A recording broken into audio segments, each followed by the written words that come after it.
Bonjour, je m'appelle Hilda et je suis conseillère funéraire. Aujourd'hui, je vais aborder avec vous le deuil blanc. Alors, c'est une expression qui est surtout connue des personnes aidantes et des personnes proches de malades qui sont atteints de troubles touchant aux capacités cognitives.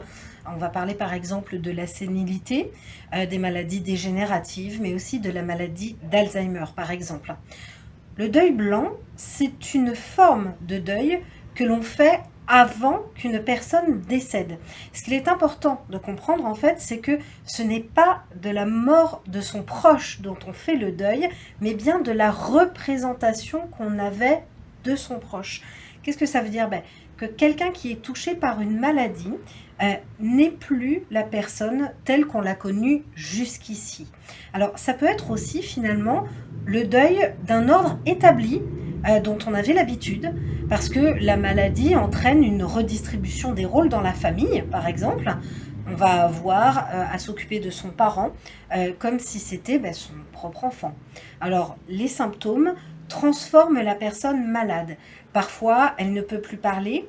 Ses réactions ne sont pas habituelles, voire totalement contraires aux traits de personnalité qu'on avait connus jusqu'alors. Il y a même des moments de tension qui peuvent se produire. Donc en fait, un proche peut avoir le sentiment justement de ne plus être un proche, notamment en cas de troubles de la mémoire, à cause desquels la personne malade va plus être en mesure de reconnaître la voix, les visages ou de se rappeler les noms, par exemple.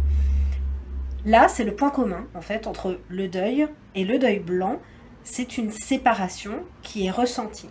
Alors bien sûr, on ne décide pas de commencer son deuil blanc. On est touché, on le développe sans forcément s'en rendre compte. Et ça peut être de deux manières, avec des signes d'abattement, tout d'abord, de la perte d'énergie, des pleurs, de la colère, de la culpabilité, de la tristesse, des vagues d'émotions, ou alors au contraire, un regain d'énergie. Ça veut dire qu'on tient par les nerfs en fait. Il y a plus d'analyse que d'émotion, en apparence en tout cas.